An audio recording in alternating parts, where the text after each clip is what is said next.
Finally ನನ್ನ ಫೋನ್ಗೂ ಕೂಡ green lines ಗಳು ಬಂತು ಗುರು.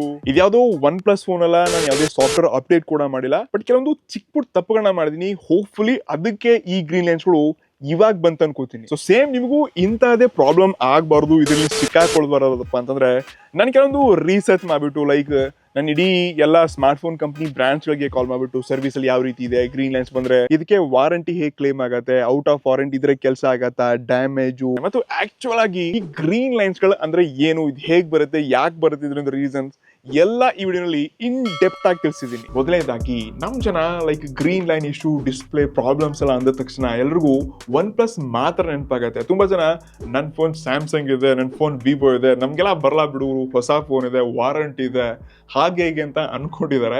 ಬಟ್ ಸ್ಟಿಲ್ ನೀವು OnePlus ಫೋನ್ಸ್ಗಳು ಅಷ್ಟೇ ಅಲ್ಲ, ನಿಮಗೆ ಸ್ಕ್ರೀನ್ ಮೇಲೆ ನಾನು ತೋರಿಸ್ತಾ ಇದ್ದೀನಿ.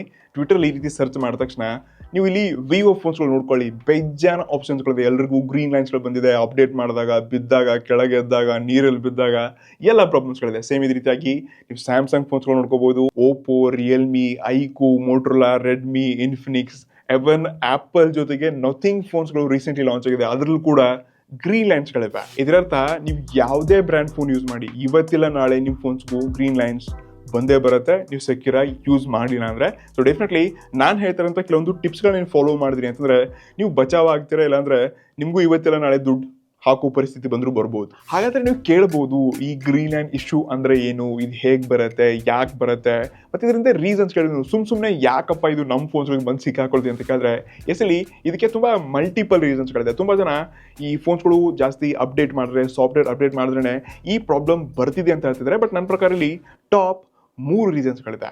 ಸೊ ಇದರಲ್ಲಿ ಮೊದಲನೇದಾಗಿ ಬರುತ್ತೆ, ಅದು ಸ್ಪೆಷಲಿ ನಿಮ್ಮ ಫೋನ್ ಈ ಫಿಸಿಕಲಿ ಡ್ಯಾಮೇಜ್ ಆದಾಗ, ಎಕ್ಸಾಂಪಲ್ ನಿಮ್ಮ ಫೋನ್ ನೀರಲ್ಲಿ ಬಿದ್ದಾಗ ಅಥವಾ ನಿಮ್ಮ ಫೋನ್ ಕೈಯಿಂದ ಬಿದ್ದಾಗ, ಸ್ಲಿಪ್ ಆದಾಗ. ಸೊ ಈ ರೀಸನ್ಸ್ಗಳಿಗೆ ಮೊದಲನೇದಾಗಿ ಗ್ರೀನ್ ಲೈನ್ ಇಶ್ಯೂ ಬರುತ್ತೆ. ನೀವು ಕೇಳ್ತಿರ್ಬೋದು, ಈ ಕೆಳಗೆ ಬೀಳೋದು, ನೀರು ಹೋಗೋದಕ್ಕೂ ಮತ್ತು ಗ್ರೀನ್ ಲೈನ್ಗೆ ಏನು ಸಂಬಂಧ ಅಂತ ಕೇಳಿದ್ರೆ, ಎಸ್ ನಿಮ್ಮ ಫೋನ್ ಫಾರ್ ಎಕ್ಸಾಂಪಲ್ ಕೆಳಗೆ ಬಿದ್ದಾಗ ಒಂದು ಮದರ್ ಬೋರ್ಡ್ಗೆ ಡ್ಯಾಮೇಜ್ ಆಗಿ ಹಳೆಯ ಫೋನ್ ಇತ್ತು ಅಂದರೆ ಡೆಫಿನೆಟ್ಲಿ ಕಂಪೋನೆಂಟ್ ಸ್ವಲ್ಪ ಆದರೂ ಹಾನಿಯಾಗಿರುತ್ತೆ.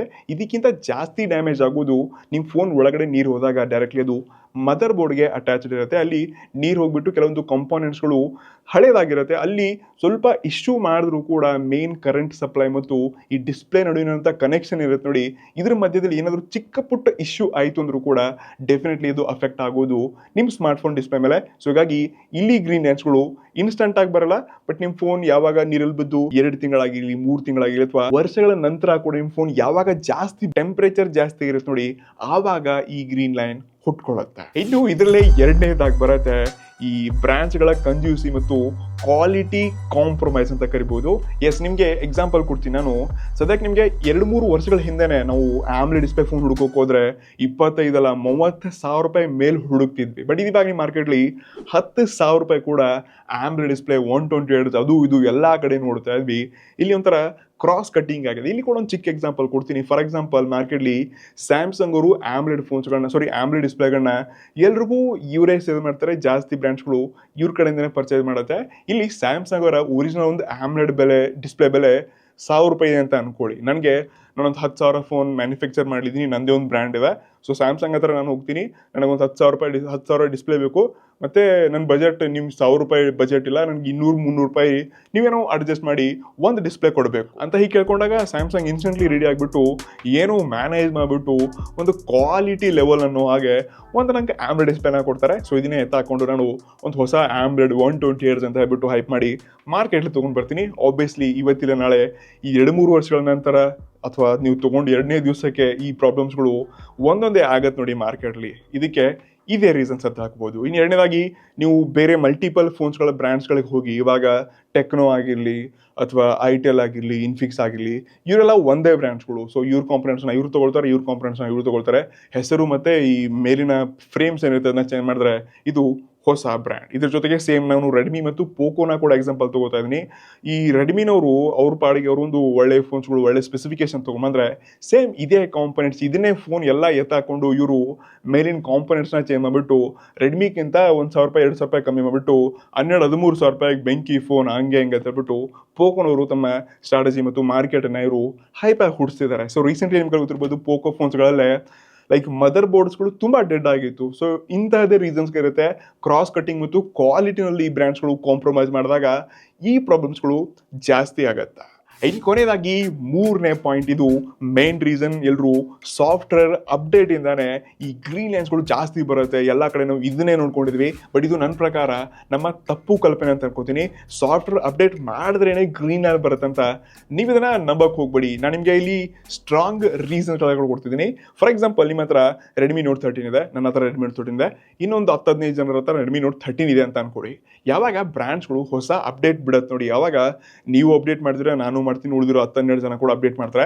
ಬಟ್ ಅದರಲ್ಲಿ ಇಬ್ಬರಿಗೆ ಮಾತ್ರ ಈ ಗ್ರೀನ್ ಲೈನ್ ಇಶ್ಯೂ ಬರುತ್ತೆ. ಯಾಕೆ? ಎಲ್ರಿಗೂ ಬರಬೇಕಾಗಿತ್ತಲ್ವಾ, ಎಲ್ಲರೂ ಅಪ್ಡೇಟ್ ಮಾಡಿದ್ರೆ.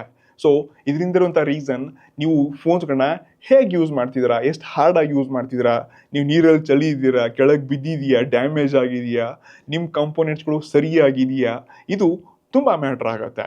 ಇಲ್ಲಿ ನಾವು ಯಾವುದೇ ಎಲೆಕ್ಟ್ರಾನಿಕ್ ವಸ್ತುಗಳ ಎಕ್ಸಾಂಪಲ್ ತಗೊಳ್ಳೋಣ, ಅಥವಾ ಸ್ಮಾರ್ಟ್ ಫೋನ್ ತಗೊಳ್ಳೋಣ, ಬೇರೆ ಯಾವುದೇ ಎಲೆಕ್ಟ್ರಾನಿಕ್ ವಸ್ತುಗಳಲ್ಲಿ ಯಾವುದೇ ಒಂದು ಟೈಮ್ ಪೀರಿಯಡ್ ಆಯ್ತಪ್ಪ ಅಂತಂದರೆ ಆ ಫೋನ್ಸ್ಗಳಿರುವಂಥ ಕಂಪೋನೆಂಟ್ಸ್ಗಳು ಲೂಸ್ ಆಗಿರುತ್ತೆ, ಅದು ವೀಕ್ ಆಗಿರುತ್ತೆ. ಸೊ ಹೀಗಾಗಿ ನೀವು ಅದನ್ನು ಕಂಟಿನ್ಯೂಸ್ಲಿ ಯೂಸ್ ಮಾಡಬೇಕಾದ್ರೆ ಅದು ತನ್ನ ಪವರನ್ನು ಕಳ್ಕೊಂಡಿರುತ್ತೆ. ಸೊ ಹೀಗಾಗಿ 2-3 ವರ್ಷಗಳ ಹಳೆಯ ಫೋನ್ಸ್ಗಳಲ್ಲಿ ಜಾಸ್ತಿ ಈ ಪ್ರಾಬ್ಲಮ್ ಕಂಡು ಬರ್ತಾ ಇದೆ. ಸೊ ಸ್ಪೆಷಲಿ ನೀವು ಸಾಫ್ಟ್ವೇರ್ ಅಪ್ಡೇಟ್ ಮಾಡೋಕ್ಕೆ ಹೋದ್ರಿ ಹಳೆಯ ಫೋನ್ಸ್ಗಳು ಅಂತಂದರೆ, ಇಲ್ಲಿ ನಿಮ್ಮ ಫೋನ್ ತುಂಬ ಸ್ಲೋ ಆಗಿರುತ್ತೆ, ನೀವು ಅಬ್ಸರ್ವ್ ಮಾಡ್ಕೋಬಹುದು. ಇಂಥ ಟೈಮಲ್ಲಿ ಆ ಕಾಂಪೋನೆಂಟ್ಸ್ಗಳ ಮೇಲೆ ಮತ್ತೆ ಜಾಸ್ತಿ ಪ್ರೆಷರ್ ಬಿದ್ದಾಗ ಒತ್ತಾಯ ಜಾಸ್ತಿ ಟೆಂಪ್ರೇಚರ್ ಆಗಿಬಿಟ್ಟು ಅಲ್ಲೇ ಮತ್ತು ಲೂಸ್ ಕನೆಕ್ಷನ್ ಒಂದಿಗೆ ನಿಮ್ಮ ಡಿಸ್ಪ್ಲೇ ಮದರ್ ಬೋರ್ಡ್ ಮಧ್ಯದಲ್ಲಿ ಏನು ಕನೆಕ್ಷನ್ ಇರುತ್ತೆ ನೋಡಿ, ಇಲ್ಲಿ ಪ್ರಾಬ್ಲಮ್ಸ್ಗಳು ಉಂಟಾಗಿ ಜಾಸ್ತಿ ಗ್ರೀನ್ ಲೈನ್ಸ್ಗಳು ಸಾಫ್ಟ್ವೇರ್ ಅಪ್ಡೇಟ್ ಸಿಚುವೇಶನಲ್ಲೇ ಹುಟ್ಕೊಳ್ಳುತ್ತೆ. ಹಾಗಾದ್ರೆ ಈ ಪ್ರಾಬ್ಲಮ್ ಇಂದ ನಾವು ಹೇಗೆ ಬಚಾವಾಗೋದು, ಮತ್ತೆ ಇದಕ್ಕೆ ಏನಾದರೂ ಸೊಲ್ಯೂಷನ್ ಇದೆ ಅಂತ ಹೇಳಿದ್ರೆ, ಇಲ್ಲಿ ಪುನಃ ಮತ್ತೆ ನಿಮಗೆ 2-3 ಆಪ್ಷನ್ ಕೊಡ್ತಾ ಇದ್ದೀನಿ. ಮೊದಲನೇದಾಗಿ, ನಿಮ್ಮ ಸ್ಮಾರ್ಟ್ ಫೋನ್ ಇರುವಂಥ ಡಿಸ್ಪ್ಲೇ ಮೇಲೆ ಜಾಸ್ತಿ ಒತ್ತಾಯ, ಪ್ರೆಷರ್ ಮತ್ತು ಡ್ಯಾಮೇಜ್ಗಳಿಂದ ಆದಷ್ಟು ಸೇಫ್ಟಿ ಆಗಿದ್ಬಿಟ್ಟು ಈ DC ಡಿಮ್ಮಿಂಗ್ ಅನ್ನುವಂಥ ಒಂದು ಫೀಚರ್ ಇದೆ, ಅದನ್ನು ಎನೇಬಲ್ ಮಾಡ್ಕೊಂಡ್ರೆ ನಿಮ್ಮ ಡಿಸ್ಪ್ಲೇ ಯಾವಾಗ ಅವಶ್ಯಕತೆ ಇರುತ್ತೆ ಆವಾಗ ಮಾತ್ರ ನಾವು ಇದಕ್ಕೆ ಒಳ್ಳೆ ಕೆಲಸ ತಗೋಬಹುದು, ಒಳ್ಳೆ ಕೆಲಸ ಕೊಡ್ಬೋದು ಕೂಡ. ಇನ್ನು ಎರಡನೇದಾಗಿ ಬರುತ್ತೆ ಈ ಸಾಫ್ಟ್ವೇರ್ ಅಪ್ಡೇಟ್ಸ್ಗಳು. ನಿಮ್ಮ ಫೋನ್ ಏನಾದರೂ 2-3 ವರ್ಷ ಹಳೇದಿದೆ ಮತ್ತು ಅದರಲ್ಲಿ ಸ್ಪೆಷಲಿ ಆಮ್ಲೆಡ್ ಡಿಸ್ಪ್ಲೇ ಇದೆಪ್ಪ ಅಂತಂದರೆ, ದಯವಿಟ್ಟು ನಿಮ್ಮ ಫೋನ್ಸ್ಗಳನ್ನ ಅಪ್ಡೇಟ್ ಮಾಡ್ಕೊಳ್ಳೋಕೆ ಹೋಗಬೇಡಿ. ನೀವು ರಿಸ್ಕ್ ತೊಗೊಳ್ತೀನಿ, ನಾನು ಅಪ್ಡೇಟ್ ಮಾಡ್ಕೊಳ್ತೀನಪ್ಪ ಅಂತಂದರೆ ಜೇಬಿಂದ 10-15 ಸಾವಿರ ರೂಪಾಯಿ ತೆಗೆದಿಟ್ಟೆ ನೀವು ಫೋನ್ಸ್ಗಳನ್ನು ಅಪ್ಡೇಟ್ ಮಾಡ್ಕೊಳ್ಳಿ. ಜಾಸ್ತಿ ನಿಮ್ಮ ಫೋನ್ಸ್ಗಳು ಅಪ್ಡೇಟ್ ಮಾಡಿದ ತಕ್ಷಣ ಸ್ಪೀಡ್ ಆಗುತ್ತೆ, ಬೆಂಕಿ ಹಾಗೆ ಹೇಗೆ ಅಂತ ಅನ್ಕೊಳ್ಳೋಕೆ ಹೋಗ್ಬೇಡಿ. 2-3 ವರ್ಷದ ಹಳೆ ಫೋನ್ಸ್ಗಳಲ್ಲಿ ಹೆವಿ ಅಪ್ಡೇಟ್ಸ್ಗಳು ಬ್ರ್ಯಾಂಡ್ಸ್ಗಳು ಕೊಡೋದಿಲ್ಲ. ಇನ್ನು ಮೂರನೇದಾಗಿ ಎಲ್ಲಕ್ಕಿಂತ ಇಂಪಾರ್ಟೆಂಟ್ ಪಾಯಿಂಟ್ ಬರುತ್ತೆ, ನಿಮ್ಮ ಫೋನ್ ಅಂಡರ್ ವಾರಂಟಿ ಇದೆ, ನಾನು ಅಪ್ಡೇಟ್ ಮಾಡ್ತೀನಿ, ಮಾಡಲೇಬೇಕು ಅನ್ಕೊಂಡಿದ್ರೆ ಅಂದರೆ ಎಸ್ ಡೆಫಿನೆಟ್ಲಿ ನೀವು ಕಣ್ಮುಚ್ಕೊಂಡು ನಿಮ್ಮ ಫೋನ್ನ ಅಪ್ಡೇಟ್ ಏನೋ ಮಾಡ್ಕೋಬಹುದು. ಇನ್ ಕೇಸ್ ನಿಮ್ಮ ಫೋನ್ ನೀರಲ್ಲಿ ಬಿದ್ದಿದೆ, ಡ್ಯಾಮೇಜ್ ಆಗಿದೆ, ಏನೋ ಇಶ್ಯೂ ಇದೆಯಪ್ಪ ಅಂತಂದರೆ ದಯವಿಟ್ಟು ನೀವು ಅಪ್ಡೇಟ್ ಮಾಡಕ್ಕೆ ಹೋಗ್ಬೇಡಿ. ಬಿಕಾಸ್ ಎಲ್ಲ ಬ್ರ್ಯಾಂಡ್ಸ್ಗಳು ಡೈರೆಕ್ಟ್ಲಿ ಇದನ್ನೇ ಮೇಲೆ ಶೋಕೇಸ್ ಮಾಡ್ತಾ ಇದ್ರೆ, ನಿಮ್ಮ ಫೋನ್ ನೀರಲ್ಲಿ ಬಿದ್ದಿರಲಿ ಅಥವಾ ಯಾವುದೇ ಡ್ಯಾಮೇಜ್ ಆಗಿತ್ತು ಅಂತಂದರೆ ನಾವು ಇದನ್ನು ಅಕ್ಸೆಪ್ಟ್ ಮಾಡಲ್ಲ. ಅದು ಅಂಡರ್ ವಾರಂಟಿ ಇದ್ರೂ ಕೂಡ ನಾವು ನಿಮಗೆ ಯಾವುದೇ ಡಿಸ್ಪ್ಲೇ ರಿಪ್ಲೇಸ್ಮೆಂಟ್ ಕೊಡಲ್ಲ ಅಂತ ಸ್ಪಷ್ಟವಾಗಿ ಕೊಟ್ಟಿದ್ದಾರೆ. ಸೊ ದಯವಿಟ್ಟು ನಿಮ್ಮ ಫೋನ್ ಡ್ಯಾಮೇಜ್ ಆಗಿದೆ, ನೀರಲ್ಲಿ ಬಿದ್ದಿದೆ ಅಂತಾರೆ ಈ ತಪ್ಪು ಮಾಡೋಕ್ಕೆ ಹೋಗ್ಬೇಡಿ. ಬಟ್ ನಿಮ್ಮ ಫೋನ್ ಏನಾದರೂ IP68 ವಾಟರ್ ರೆಸಿಸ್ಟೆನ್ಸ್ ಎಲ್ಲ ಇದೆ, ಸೊ ಇಂಥ ಟೈಮಲ್ಲಿ ನೀರಲ್ಲಿ ಬಿದ್ದಿದ್ರೆ, ಮಳೆಯಲ್ಲಿ ನೆನೆದಿದ್ರೆ ಓಕೆ, ಅದನ್ನು ಬ್ರ್ಯಾಂಡ್ ಅಕ್ಸೆಪ್ಟ್ ಮಾಡುತ್ತೆ.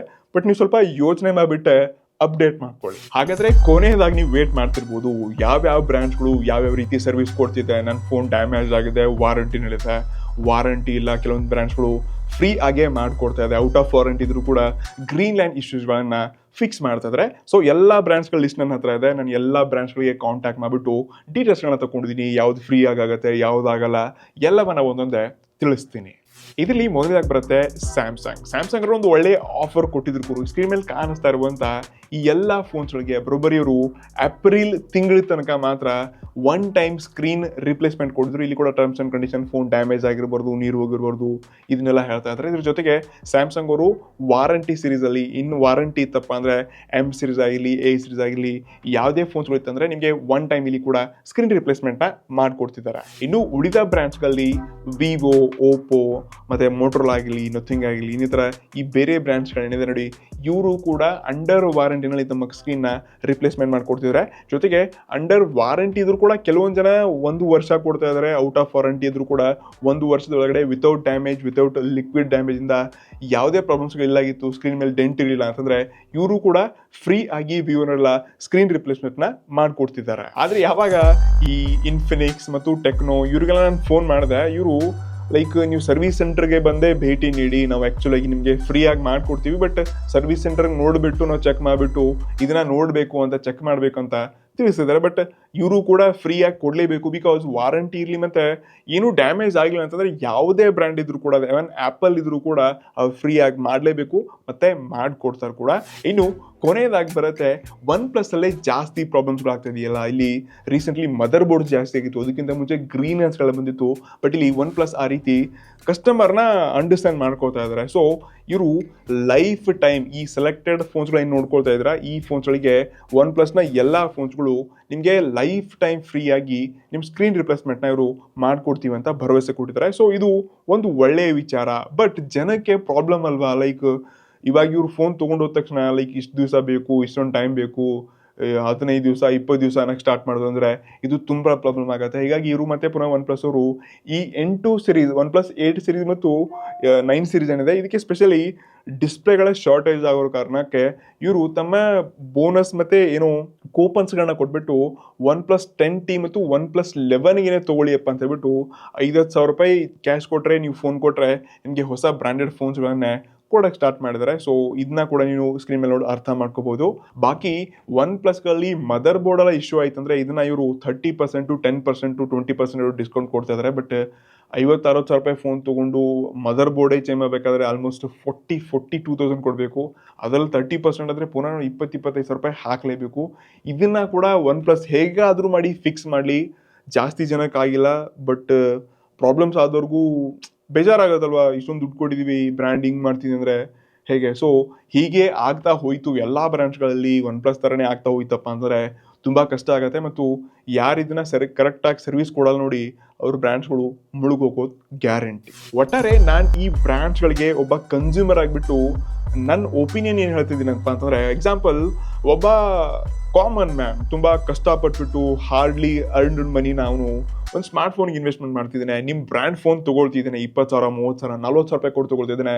ಸೊ ಆ ಫೋನ್ ತೊಗೊಂಡು ಒಂದು ವರ್ಷದೊಳಗಡೆ ಅವನಿಗೆ ಪುನಃ ಇಂಥದ್ದೊಂದು ದೊಡ್ಡ ಪ್ರಾಬ್ಲಮಲ್ಲಿ ಸಿಕ್ಕಾಕೊಂಡು 20,000 ರೂಪಾಯಿಗೆಲ್ಲ ಡಿಸ್ಪ್ಲೇ ಸಿಕ್ಕಕ್ಕೆ ಸ್ಟಾರ್ಟ್ ಆಯ್ತಪ್ಪ ಅಂದರೆ 20,000 ರೂಪಾಯಿ ಕೊಟ್ಟು ಡಿಸ್ಪ್ಲೇ ತೊಗೊಳ್ಬೋದು, ಅಥವಾ ಮತ್ತೊಂದು 10,000 ರೂಪಾಯಿ ಕೊಟ್ಟು ಹೊಸ ಫೋನ್ ತೊಗೊಳ್ಳಿ ಅಂತ ಹೆವಿ ಕನ್ಫ್ಯೂಸಲ್ಲಿ ಸಿಕ್ಕಾಕೊಳ್ಕೋಗೆ ಇಂಥ ಒಂದು ಡಿಸಿಷನ್ನ ತೊಗೊಳ್ತಾನಪ್ಪ ಅಂದರೆ ನೆಕ್ಸ್ಟ್ ಟೈಮ್ ನಾನು ಈಗ ಯಾವ್ಯಾವ ಫೋನ್ ತೊಗೊಂಡಿದ್ದು ನೋಡಿ XYZ, ಈ ಫೋನ್ ಮತ್ತೊಂದು ಸರ್ತಿ ನಾನು ಲೈಫಲ್ಲೇ ತೊಗೊಳ್ಳಲಾಗುರು ಅಂತ ಆವಾಗೆಲ್ಲ ಡಿಸಿಷನ್ ತೊಗೊಳ್ತಾನೆ. ಇಷ್ಟೇ ಅಲ್ಲದೆ ಅವ್ನ ಫ್ರೆಂಡ್ಸ್ ಲಿಸ್ಟಲ್ಲಿ ಕೂಡ ಅವ್ನು ಹೇಳ್ಬಿಡ್ತಾನೆ, ಈ ಫೋನ್ ತೊಗೊಂಡೆ 20,000 ರೂಪಾಯಿ ದಂಡ ಬಿತ್ತು ಹಾಗೆ ಅಂತ ಹೇಳ್ಬಿಟ್ಟು ಆ ಬ್ರ್ಯಾಂಡ್ ಫೋನ್ ಅವನು ಯಾವತ್ತೂ ಬೇರೆಯವ್ರು ಸಜೆಸ್ಟ್ ಮಾಡೋಕ್ಕೆ ಹೋಗಲ್ಲ. ಸೊ ಹೀಗಾಗಿನೇ ಮಾರ್ಕೆಟ್ಲಿ ಎಲ್ಲ ಬ್ರ್ಯಾಂಡ್ಸ್ಗಳು ಕೆಟ್ಟದಾಗಿರಲ್ಲ, ಎಲ್ಲ ಬ್ರ್ಯಾಂಡ್ಸ್ಗಳು ಒಳ್ಳೆ ಕೆಲಸನೂ ಮಾಡಲ್ಲ.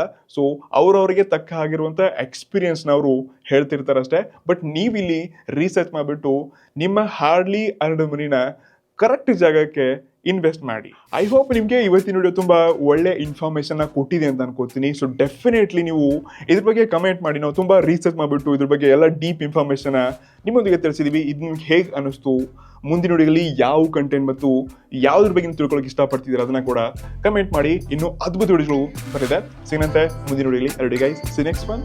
ನಮಸ್ಕಾರ.